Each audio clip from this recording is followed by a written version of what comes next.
Hello everyone, I hope you all are fine. तो चलिए हम हमारी TGT PGT English for HTET series को कंटिन्यू करते हैं। आज हम करेंगे 9th क्लास को स्टार्ट। 7th 8th हमने कंप्लीट कर ली है। 9th क्लास की बिहाइव बुक है। बिहाइव बुक का फर्स्ट चैप्टर है the fun they had. The fun they had. So start करेंगे। ये किसने लिखा है? Isaac Asimov. Isaac Asimov. So ये स्टोरी है जो कैसे है, स्टोरी जो सेट हुई है, मतलब ये फ्यूचर के बारे में बताती है। The story set in future where books will not exist, जहाँ पे बुक्स एग्जिस्ट नहीं करती। मतलब आज से बहुत साल बाद की बात है कि बहुत साल मतलब आने वाले बाद ठीक की बात है कि बुक्स जहाँ पे एग्जिस्ट ही नहीं करेंगी। जैसे आज के टाइम पे बुक्स हैं तो फ्यूचर में क्या होगा, बुक्स नहीं होंगी, मैकेनिकल टीचर होंगे, मतलब इस टाइप का। तो फ्यूचर में की गई है ये स्टोरी जो है, इसकी सेटिंग। फ्यूचर में कैसे होंगे schools of the future, virtual classroom, moving E text, learning through computers, robotic teacher. मतलब ये सब होगी जो फ्यूचर के स्कूल्स हैं उनकी क्वालिटीज़। वर्चुअल क्लासरूम होगा, ठीक है, ना कोई स्टूडेंट्स होगा आसपास हमारे, हम अकेले ही क्लासरूम से पढ़ रहे होंगे। ई टेक्स्ट होंगे, मतलब कोई ऐसे हैंड रिटन टेक्स्ट नहीं होंगे, ई टेक्स्ट होंगे, इलेक्ट्रॉनिक। लर्निंग थ्रू कंप्यूटर्स के थ्रू हम लर्न करेंगे। रोबोटिक टीचर होगा, यानी कि जो मैन है वो टीचर नहीं होगा, कौन होगा? रोबोटिक टीचर होगा। मार्गी जो है एक लड़की है, वो अपनी डायरी में इन सब के बारे में लिखती है। क्या? मार्गी राइट्स हर डायरी। मार्गी अपनी डायरी लिखती है। कितनी तारीख की बात है ये? 17 मई 2157। मतलब देखो कितने साल आने वाले, कितने साल आगे की है ये। Today Tommy found a real book. So उसका टाइटल, वो फर्स्ट लाइन क्या लिखती है? आज टॉमी को एक असली किताब मिली। किताब मिली मतलब उनके लिए बहुत ही सरप्राइजिंग चीज़ है कि उनको कोई बुक मिली है, वो भी रियल बुक, ठीक है, क्योंकि उनको देखने को ही नहीं मिलती, वो यूज़ में नहीं आती उनके बिल्कुल भी। मार्गी है 11 years old, hate school because her mechanical teacher give her test after test in geography. पता क्या है? मार्गी है 11 साल की, उसको स्कूल पसंद नहीं है। उसका ना जो मैकेनिकल टीचर, यानी कि जो उसका रोबोट लगा लो या उसकी स्क्रीन है, उसमें ना कोई दिक्कत आ गई है कंप्यूटर में, जो उसको बार बार बार बार ज्योग्राफी के ही टेस्ट दिए जा रहे हैं, ठीक है, इसलिए उसको और ज़्यादा नफरत हो गई है, ठीक है, इन सब स्कूल से। Also hate slot because she had to put her homework. उसको जो ये स्लॉट्स लगते हैं, मतलब जो क्लासेस लगती हैं एक तरीके से, उसको वो भी नहीं पसंद है, क्योंकि उसको and write them in a punch code. Punch code में उनको लिखना पड़ता है, मतलब वो जब होमवर्क सेंड करती है तो वो टाइपिंग के थ्रू या पंच कोड्स यूज़ करके, मतलब इस तरीके से सेंड करती है अपना होमवर्क। और जो ये कब से सीख रही है, वो जब से 6 साल की है तब से वो इन सबको सीख रही है। और एंड में उसकी क्या लाइन होती है, ये बात ध्यान रखना। एंड में जो मार्गी एक लाइन बोलती है, thinking about the fun they had in old schools. मतलब वो ना अब टॉमी से बात करके ये सब कुछ, मतलब बात करके और उन स्कूल्स के बारे में, यानी कि पुराने स्कूल्स जो होते थे उनके बारे में सोचती रहती है, सोचती रहती है और सोचती है कि उसको जो जो इन्फॉर्मेशन मिली है, जैसे स्कूल में बच्चे पढ़ते हैं, एक साथ पढ़ते हैं, उन ह्यूमन बीइंग उनका टीचर होता है, एक ही बिल्डिंग में पढ़ते हैं, वो सब, ये सब सोच के ना वो मतलब ऐसे हो रही है कि भाई हाँ कितना मज़ा करते होंगे, वो सब एक जैसा पढ़ते हैं, अगर किसी को कोई प्रॉब्लम भी होगी तो एक दूसरे से सॉल्व करवा लेते हैं, मतलब ये सब वो मार्गी सोचती रहती है। नेक्स्ट देखते हैं। हर ग्रैंडफादर, उसके जो दादाजी हैं उन्होंने मार्गी को बताया हुआ है about books now stories were printed on papers. उसके ग्रैंडफादर ने उसको बताया कि जब हम छोटे थे, मतलब जब ग्रैंडफादर छोटे थे तब के टाइम पे जो स्टोरीज थी या बुक्स थी, मतलब स्टोरीज थी, लेसन्स थे, वो कैसे प्रिंट किए जाते थे? पेपर के ऊपर प्रिंट किए जाते थे, जिनको स्टूडेंट्स तक पहुंचाया जाता था, और ऐसे ही उनका करिकुलम वगैरह सेट होता था बुक्स, ठीक है। मदर है मिसिज जोन्स। मिसिज जोन्स कौन है? मार्गी की मदर, जो बुलाती हैं काउंटी इंस्पेक्टर को, किस लिए? कि जो उसकी टीवी स्क्रीन है या टीवी है मार्गी का, वो ख़राब हो गया। ख़राब किस लिए हो गया? क्या वो बार ज्योग्राफी के टेस्ट दिए जा रहा है मार्गी को, इसलिए मिसिज जोन्स ने बुलाया है काउंटी इंस्पेक्टर को, ये बात ध्यान रखना।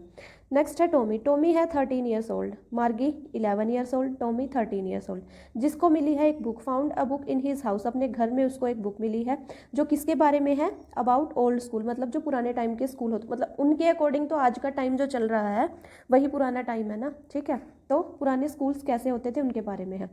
नेक्स्ट है मार्गी और टॉमी के बीच में कन्वर्सेशन होती है। मार्गी को अब फ्यूचर नहीं सॉरी जो पास्ट के स्कूल्स हैं उनके बारे में कुछ भी नॉलेज नहीं है। फ्यूचर स्कूल्स मतलब जो उनके टाइम का है, उनका टाइम जो चल रहा है, मैकेनिकल टीचर है उनके पास, वो सब उसको पता है, लेकिन जो पास्ट के स्कूल्स होते थे उसके बारे में मार्गी को कोई भी नॉलेज नहीं है, इसलिए उसको क्यूरियोसिटी है, वो जानना चाहती है। सो उसको कौन बताएगा? टॉमी। टॉमी के साथ ही उसकी कन्वर्सेशन होती है। टॉमी को भी कैसे पता है? क्योंकि उसके पास जो बुक उसको मिली है उसमें स्कूल के बारे में लिखा हुआ है कि पुराने स्कूल कैसे होते थे। मार्गी don't know nothing about school.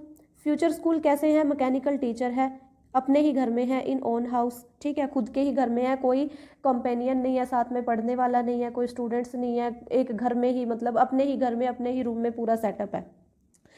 और टॉमी बताता है knows about school from his book. Old school कैसे हैं? मैन टीचर होते थे, इन अ प्रॉपर बिल्डिंग में होते थे जहाँ पे सब एक साथ पढ़ते थे। अब है काउंटी इंस्पेक्टर। काउंटी इंस्पेक्टर कौन है? जो टीवी स्क्रीन को या रोबोट को या स्क्रीन जिससे मार्गी पढ़ती है उसको ठीक करने आया है, कंप्यूटर को।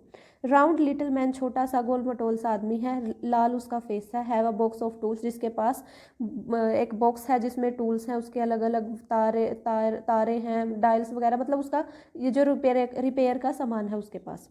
स्माइल एट मार्गी, मार्गी की तरफ वो स्माइल करता है और उसको एक एप्पल देता है। मार्गीज mother told, मार्गीज mother,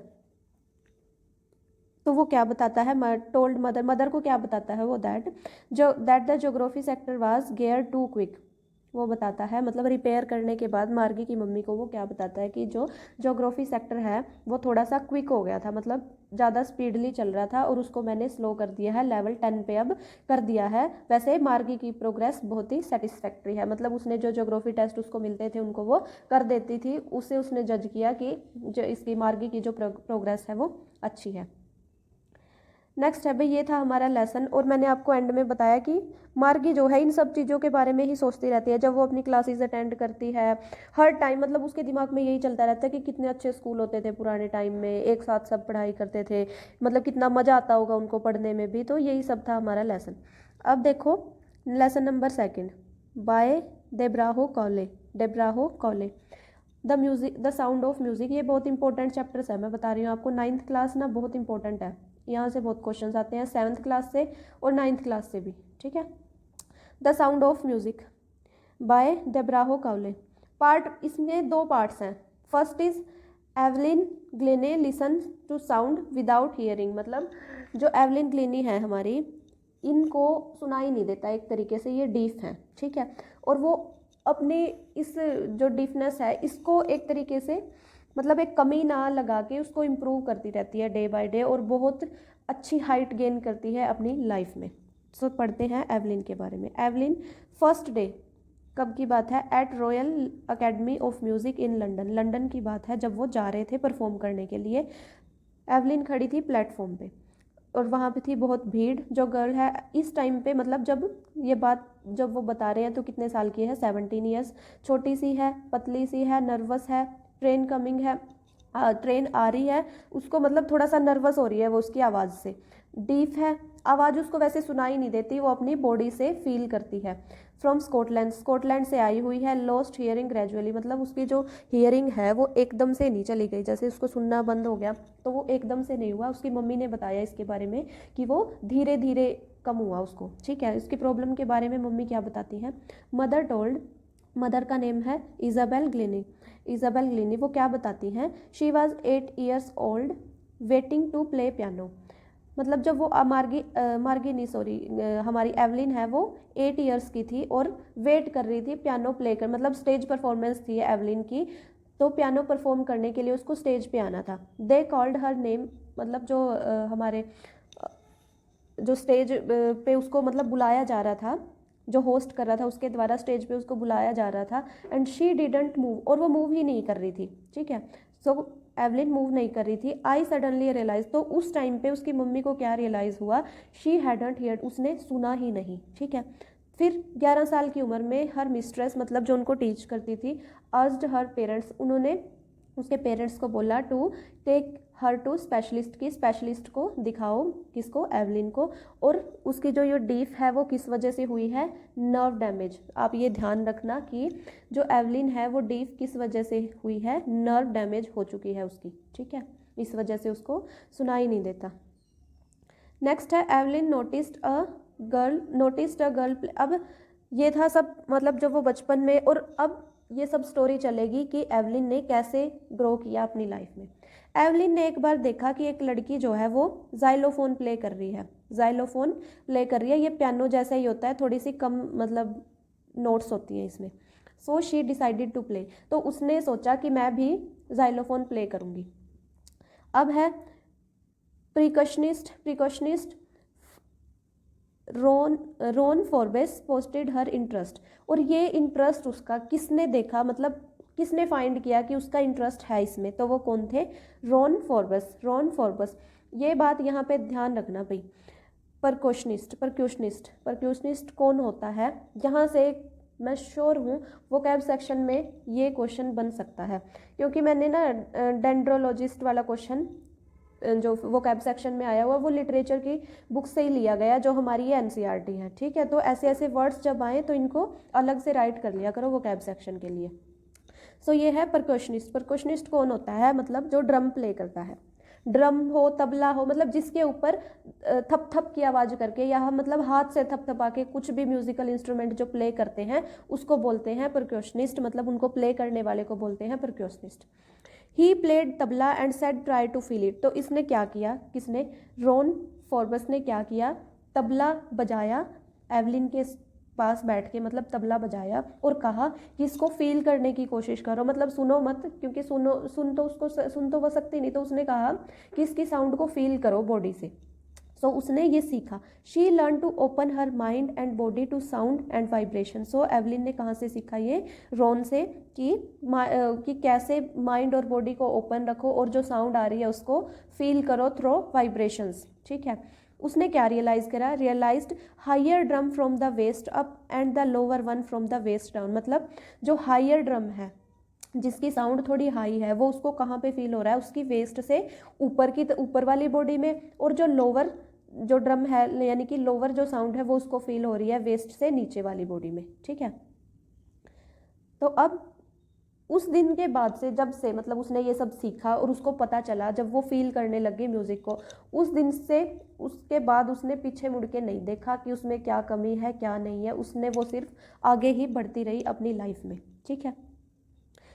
her never look back from the print, मतलब उसने फिर नहीं देखा। एट 16 साल की उम्र में टूर्ड यूके विद यूथ ऑर्केस्ट्रा, मतलब वो उसने टूर किया UK orchestra with youth orchestra, मतलब यूथ का जो ऑर्केस्ट्रा क्या होता है मैं बताती हूँ आपको। ऑर्केस्ट्रा होता है ग्रुप में प्ले किया जाता है, अलग अलग म्यूजिकल साउंड्स ग्रुप में प्ले की जाती हैं और उनका एक होस्ट होता है, मतलब एक तरीके से एक जना उनको लीड कर रहा होता है, ठीक है। ऑर्केस्ट्रा में होता है ये। सो उसने ऑर्केस्ट्रा प्ले किया, एक तरीके से ऑर्केस्ट्रा में पार्टिसिपेट किया, कहाँ पे, UK.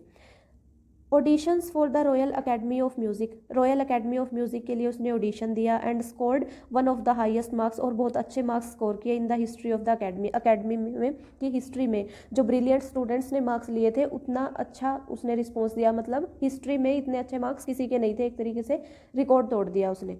Soon moves from orchestral to solo performance, जल्द ही वो ऑर्केस्ट्रल, मैंने आपको बताया ग्रुप परफॉर्मेंस होती है, तो फिर उसने सोलो ग्रुप से सोलो की तरफ आ गई, मतलब सोलो मीन्स अकेले परफॉर्म करना उसने शुरू कर दिया। At the end of 3 years, 3 साल मतलब एक तरीके से डिग्री पूरी होना, ठीक है। 3 साल तक के एंड में course she captured most of the top award. So music academy में 3 साल तक वो पढ़ी, वहाँ पे उसने सीखा और लास्ट के मतलब 3 साल तक उसने इतने सारे टॉप के अवार्ड्स हासिल कर लिए म्यूजिक में, ठीक है। नेक्स्ट है Evelyn won't accept any hint of heroic, मतलब जो एवलिन है वो दिमाग से कभी भी एक्सेप्ट नहीं करती थी अपनी हीरोइक जो मतलब अचीवमेंट्स थी उसकी, उनको कभी भी एक्सेप्ट नहीं करती थी कि मैंने इतना बड़ा मतलब हासिल कर लिया है सब कुछ। वो क्या बोलती थी, इफ़ यू वर्क हार्ड, अगर तुम अच्छे से काम करोगे, मेहनत से काम करोगे, एंड नो, और तुम्हें पता है, वेयर यू आर गोइंग, और तुम्हें पता है कि तुम किस डायरेक्शन में जा रहे हो, कहाँ जा रहे हो, यू विल गेट देयर, तुम वहाँ पे पहुँच जाओगे, मतलब तुम्हें वो चीज़ हासिल हो जाएगी। क्या बोला उसने, हार्डवर्क और डेस्टिनेशन पता होना चाहिए, ठीक है, कि कहाँ जा रहे हैं और उसी डायरेक्शन में मेहनत करेंगे तो हम वहाँ पे पहुँच जाएंगे। गोट मास्टरी ओवर 1000 इंस्ट्रूमेंट्स, 1000 इंस्ट्रूमेंट्स के ऊपर उसने मास्टरी करी। अब वो टॉप पे है, now at top, she is the world's most wanted multi percussionist हो गया, मतलब अलग अलग टाइप के ड्रम्स वो प्ले कर सकती है एक तरीके से, ठीक है। स्पीक स्कॉटिश बोलती है literature, and French and Japanese. ठीक है, ये 3 भाषाएं, ये तो पहले ही आती थी उसको स्कॉटिश, फ्रेंच और जैपनीज़ उसने सीखी। लेकिन देखो उसने हर चीज़ एक्सप्लेन कर दी। अब यहाँ पे एक क्वेश्चन मतलब बन सकता है कि उसने क्या एक्सप्लेन नहीं किया, क्या एक्सप्लेन नहीं किया अबाउट लैंग्वेज। ठीक है, कि उसने लैंग्वेज कैसे सीखी, ये उसने एक्सप्लेन नहीं किया। बाकी सब कुछ एक्सप्लेन किया है अबाउट म्यूज़िक, उसने कैसे सीखा। ठीक है, नेक्स्ट है 1991 में awarded the soloist of the year. Soloist मतलब जो अकेला परफॉर्म करने वाला। ठीक है, awarded the soloist of the year award उनको मिला, और ये बहुत बड़ा बहुत फेमस अवार्ड है किसका, रॉयल फिलहार्मोनिक सोसाइटी। अब यहाँ से है फिलहार्मोनिक, हार्मोनिक वर्ड आया हारमोनियम से, हारमोनियक यानी कि जो म्यूज़िक से लव करे, फिल यानी कि लव। मैंने आपको ये वोकैब सेक्शन में करवाया था कि जो म्यूज़िक से लव करे उस सोसाइटी, मतलब इस नाम पे है सोसाइटी, तो उस सोसाइटी का बहुत बड़ा अवार्ड उसको मिला। नेम था अवार्ड का soloist of the year award. ठीक है, मास्टर परकशनिस्ट जेम्स ब्लेड्स ने उसके बारे में क्या बोला, ये बात ध्यान रखना। देखो जेम्स ब्लेड्स ने उसके बारे में क्या बोला, God may have taken her hearing, बेशक भगवान ने उसकी जो सुनने की क्षमता उससे ले ली, but he has given her something extraordinary, लेकिन उसके बदले में उसको कुछ एक्स्ट्रा ऑर्डनरी मिला है। शी वाज वर्कोहलिक, वर्कोहलिक देखो ये वोकैब सेक्शन के लिए बन जाएगा आपका। वर्कोहलिक होता है मतलब अपने काम में लगे रहने वाला इंसान। ठीक है, जिसको अपने काम से प्यार हो। गिव फ्री कॉन्सर्ट्स, उसने बहुत सारे फ्री कॉन्सर्ट्स भी किए। इन प्रिजन्स एंड हॉस्पिटल्स, हॉस्पिटल्स में और जेलों में बहुत सारे फ्री कॉन्सर्ट्स भी करते, मतलब वो अपने पैशन के ऊपर समझ लो, या अपने मतलब बहुत काम करती थी अपने ऊपर, म्यूज़िक के ऊपर। Give priority to young musicians को बहुत प्रायोरिटी देती थी कि उनको कैसे नई नई चीज़ें सिखाई जाएँ, कैसे वो ग्रो करें अपनी लाइफ में। नेक्स्ट है एनी रिचलिन। एनी रिचलिन कौन थी, Beethoven fund of deaf children, मतलब डीफ चिल्ड्रंस के लिए कोई फंड रेजिंग जो लेडी थी। ठीक है, एक तरीके से। तो उसने क्या बोला एवलिन के बारे में, उनका नाम था एन रिचलिन। इन्होंने क्या बोला, Evelyn is a shining inspiration for deaf children, मतलब बहरे बच्चों के लिए जो एवलिन है वो एक तरीके से चमकती हुई इंस्पिरेशन है। They see that there is now here that they can not go, मतलब इससे एवलिन से वो ये देख सकते हैं, या म्यूज़िक से, मतलब इस हाइट तक जो एवलिन पहुंची है म्यूज़िक इंडस्ट्री में, ये वो बच्चे देख सकते हैं कि अब इस संसार में ऐसा कुछ भी नहीं है जिसको वो जहाँ तक वो नहीं पहुँच सकते। ठीक है, ये कौन बोलती है, Ann Richlin about Evelyn. Next part है इसका, यानी कि पार्ट नंबर 2 क्या है, द शहनाई ऑफ बिस्मिल्लाह खां। ठीक है, ये दोनों ही मैं कह रही हूँ 9th क्लास के अभी तक ये 2nd लेसन है हमारा, दोनों ही बहुत इंपॉर्टेंट है, इनको अच्छे से ध्यान रखना जो जो चीज़ें मैं आपको बता रही हूँ। सो स्टार्ट करते हैं part 2, the shehnai of Bismillah Khan. History of shehnai, shehnai की हिस्ट्री क्या है। औरंगज़ेब के टाइम पे औरंगज़ेब ने बैन कर दी थी पुंगी। पुंगी मतलब पहले रॉयल जो घराने होते थे या राजाओं के महल होते थे उनमें बजाई जाती थी पुंगी, लेकिन औरंगज़ेब ने बैन कर दिया पुंगी को। यहाँ से क्वेश्चन बन सकता है कि बैन किसने किया था और किसको किया था। सो पुंगी को किया था औरंगज़ेब ने। कहाँ पे, रॉयल रेजिडेंस में, क्योंकि इसकी जो पुंगी की साउंड थी वो बहुत श्रिल अनप्लीजेंट साउंड, श्रिल होता है बिल्कुल तिखी सी आवाज़, मतलब बारीक सी आवाज़, उसको उस वजह से उसको बंद कर दिया था। Pungi generic name of noise makers, noise makers के लिए यूज़ होता है क्या, पुंगी वर्ड। अब था डिस्कवरी कैसे हुई शहनाई की, शहनाई की डिस्कवरी कैसे हुई। एक था बार्बर, बार्बर यानी कि नाई होता है जो, बार्बर था एक प्रोफेशनल म्यूजिशियंस फैमिली से बिलोंग करता था नाई, लेकिन बिलोंग करता था म्यूजिशियंस फैमिली से। ठीक है, decided to improve the quality of pungi. So उसने क्या सोचा कि मैं पुंगी की क्वालिटी को इम्प्रूव करूँगा, क्योंकि पुंगी बैन कर दी गई, तो उसने सोचा कि इम्प्रूव करते हैं इसमें कुछ। सो उसने एक पाइप ली, choose a pipe natural hollow, जिस जो अंदर से खोखली थी अंदर से। ठीक है, नेचुरली जो होती है पाइप है, जाहिर सी बात है अंदर से होलो ही होगी। ठीक है, made 7 holes on its body, तो उसने 7 जो होल्स कर दिए उसकी बॉडी के ऊपर ऑन प्लेइंग, और जब उसने उसको बजाया तो एक soft and melodious sound produce हुई, सॉफ्ट और बहुत ही मतलब मेलोडियस, ये दिल को भाने वाली है एक तरीके से। He first played in shehnai chamber, शाहज चैम्बर। सो उसने उसको पहली बार कहाँ प्ले किया, शाह के मतलब शहनशाह एक तरीके से, शाह के चैम्बर में, इसीलिए इसका नाम पड़ा शहनाई। कैसे, देखो शाह के चैम्बर में प्ले किया, यानी कि शाह, और नाई ने प्ले किया। ठीक है, सो किसने प्ले किया, नाई ने, नाई मतलब बन गया शहनाई। ठीक है, शहनाई of Bismillah Khan, shehnai of बिस्मिल्लाह खां, शहनाई की साउंड थी, बहुत ही ज़्यादा ऑस्पिशियस, मतलब ऑडिबल ऑस्पिशियस, जो दिल को सुकून दे, एक तरीके से कानों को अच्छी लगे सुनने में। और ये कहाँ बजाई जाती थी? टेम्पल्स में, वेडिंग्स में, कहाँ पे? नॉर्थ इंडिया में, ठीक है। कंसीडर्ड पार्ट ऑफ नौबत, नौबत का इसको पार्ट माना जाता था। नौबत का पार्ट कैसे? Traditional emblem of instruments found in royal, मतलब रॉयल कोर्ट्स में जो ट्रेडिशनल म्यूजिक इंस्ट्रूमेंट्स होते हैं उनका ही एक पार्ट इसको माना जाता था। और इसका क्रेडिट किसको दिया गया? ये सब मतलब शहनाई को ये इस लेवल तक पहुंचाने का क्रेडिट किसको मिला? उस्ताद बिस्मिल्लाह खान को। उस्ताद बिस्मिल्लाह खान को किस चीज़ का क्रेडिट? की शहनाई को नौबत तक पहुंचाने का जो सफ़र रहा, उस पूरे सफ़र का क्रेडिट किसको मिला? उस्ताद बिस्मिल्लाह खान को। अब है ये पूरा आगे जो आएगा उस्ताद बिस्मिल्लाह खान के बारे में ही है पूरा चैप्टर, ठीक है। स्टार्ट करते हैं। जब वो 5 साल के थे, उनका बचपन, 5 साल के थे, गिल्ली डंडा खेलते थे। कहाँ पे?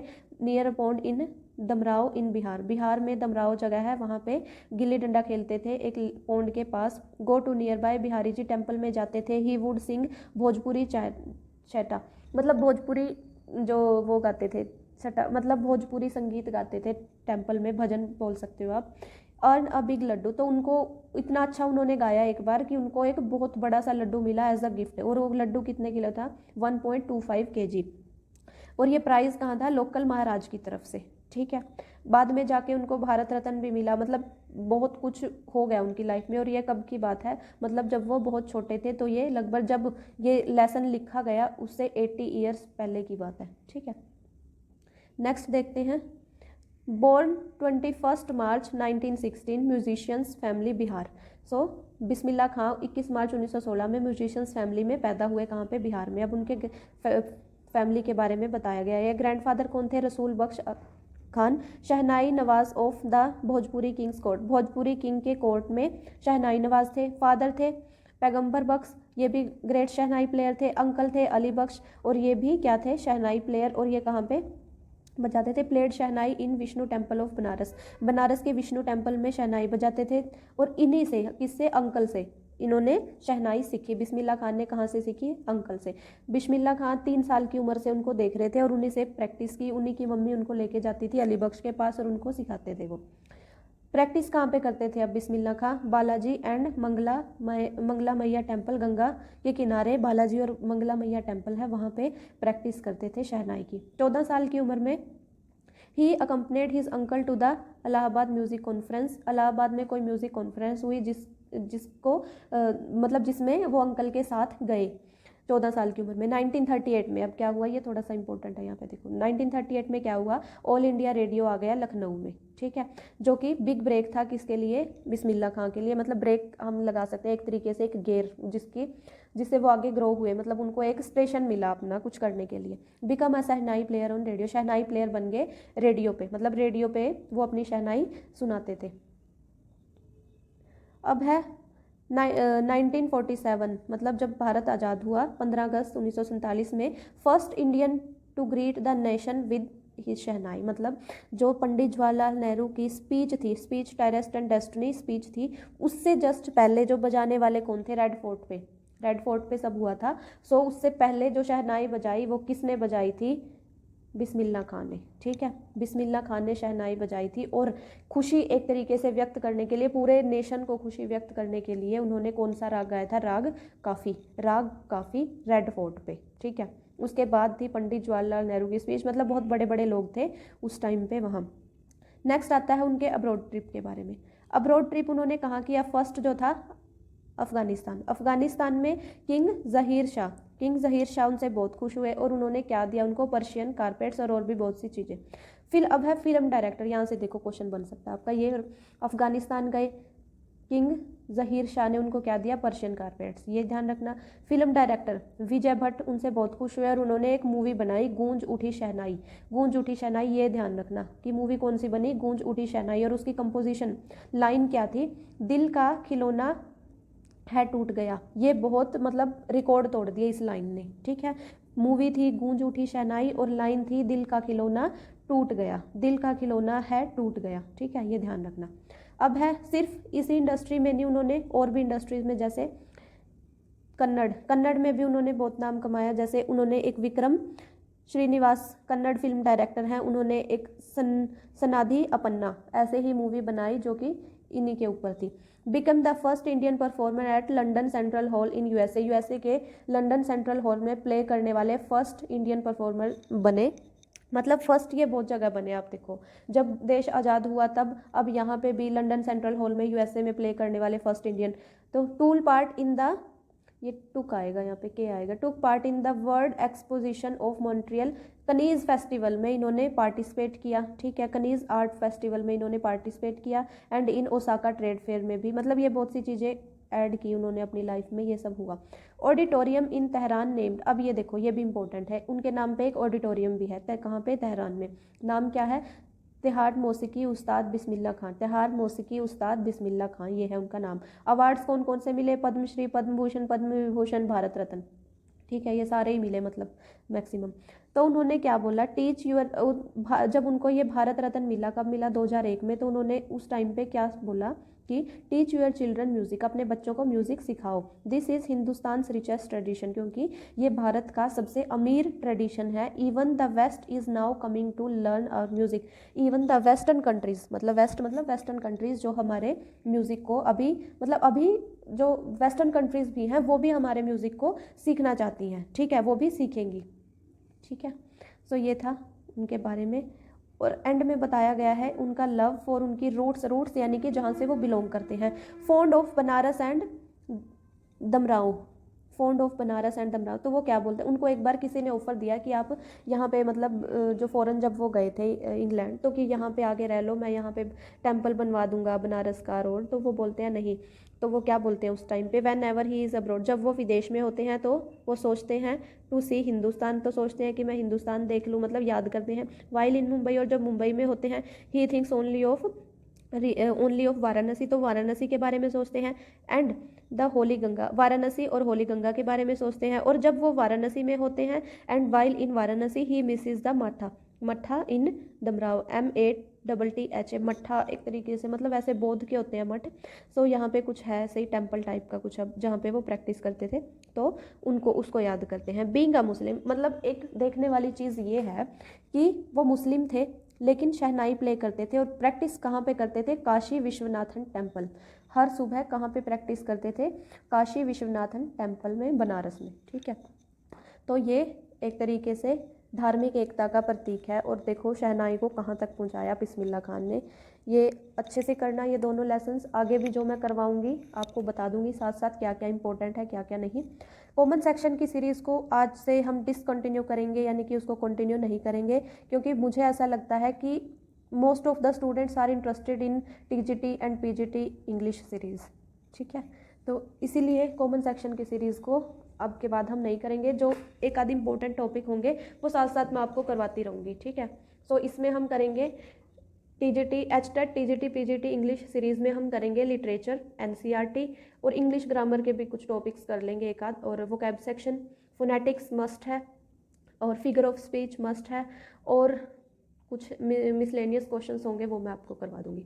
तो ये था आज का session. I hope you like my content. अगर आपको मेरा कंटेंट पसंद आता है तो प्लीज़ लाइक, ठीक है, आप देखते हैं बट लाइक नहीं करते, like share and subscribe. Thank you so much.